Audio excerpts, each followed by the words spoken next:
यह रीवा में माइनर से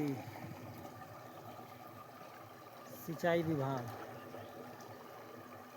उत्तर प्रदेश की सेवा का प्रतिफल है।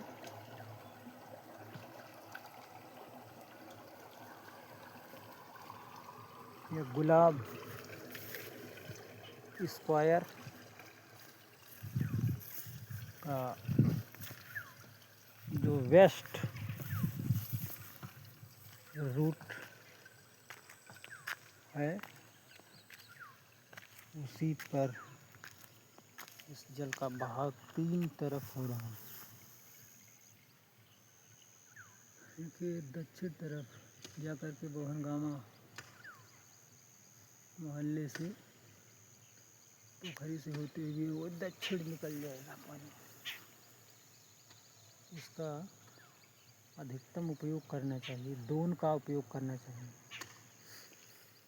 आलू दोन का उपयोग होता है और कैसे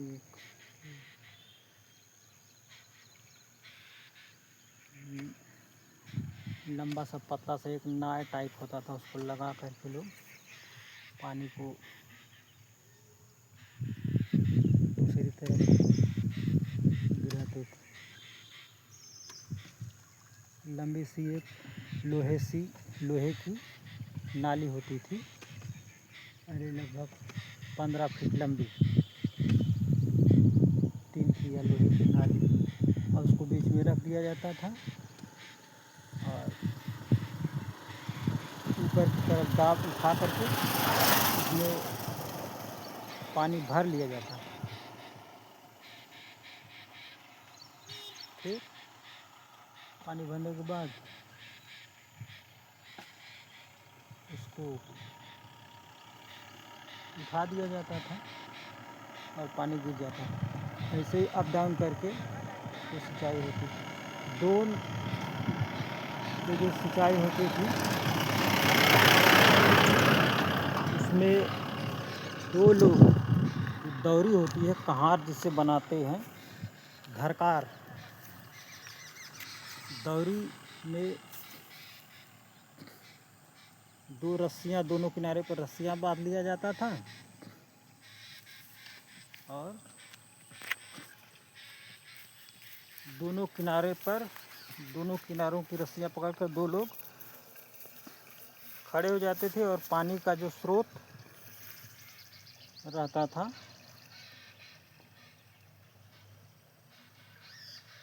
वहाँ से पानी दौरी में उठा करके फेंक दिए थे दूसरे साइड।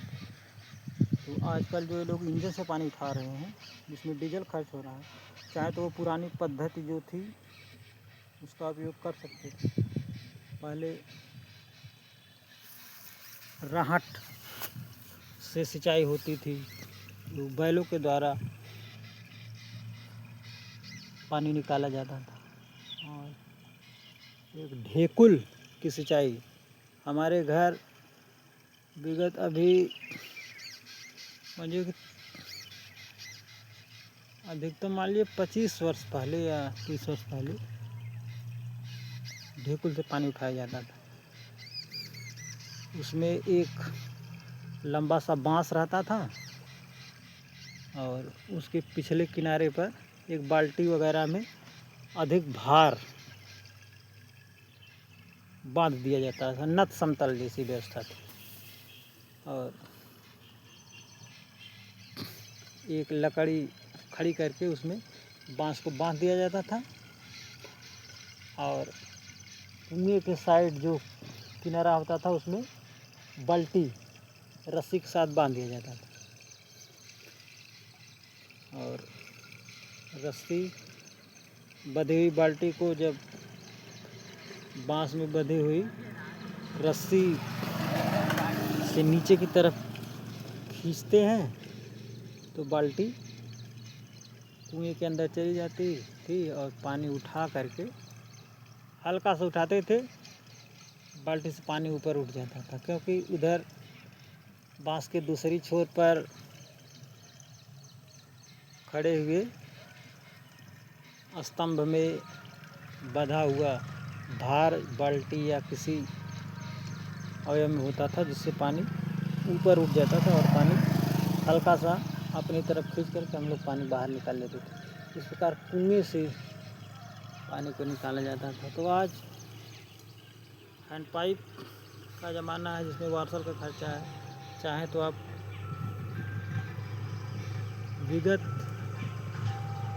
जल स्रोतों का जो उपयोग होता था उसे पुनः चालू कर सकते हैं। अगर आपको फजीहत लगती है इंजन से पानी उठाने में, उसमें भी कम फजीहत नहीं है।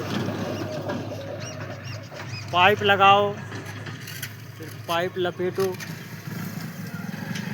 पाइप ज़्यादा से ज़्यादा 5 साल 6 साल में उत्थी खुत्थी से फट फुट कर बेकार हो जाती है। और लपेटने का झंझट, उसको फिर फैलाने का झंझट, ले जाने का झंझट, तो उसमें भी कम झंझट नहीं है। तो चाहे तो आप इन सिंचाई पद्धतियों का उपयोग करके अपने खेती बाड़ी को लहलहा सकते हैं। और मैं तो यही कहूँगा, जो आप लोग खेतों में गृह निर्माण कर रहे हैं इसको कड़ाई से रोकना चाहिए। और जो आपकी जो पुरानी डेलीगेसीज है, पुरानी कॉलोनी में जहाँ आप रहते हैं वहीं इंजीनियरिंग करें, मकान बनाएं और उपजाऊ खेतों में फसल उगाएं। क्योंकि फसलें भी मकानों से कहीं न कहीं अधिक आकर्षक लगती है। फसलों को विभिन्न प्रकार के फूल होते हैं, उनकी फलियाँ होती हैं, वो मकानों से कम सुंदर नहीं लगते हैं और वो हमें आहार भी प्रदान करते हैं। यदि आप मकान की जगह फसल की बुआई करेंगे तो इससे महंगाई दर नियंत्रित होगी। अन्यथा अनाज, गेहूँ चावल 200 रुपये 250 रुपये पर केजी तक जा सकता है। ऐसे ही कंस्ट्रक्शन होता रहेगा उपजाऊ क्षेत्र में। यहाँ देखिए गन्ने की बुआई की गई है, राई भी हो रही है। और अब लोग गांव में स्ट्रीट में घूम घूम करके भी गन्ना पेराई 10 रुपया पर गिलास पिला रहे हैं। तो गन्ने का आप उत्पादन करें एवं गुड़, भेली, छौका, रस, पट्टी इत्यादि ईटिंग मटेरियल का रस उत्पादन करें। धन्यवाद।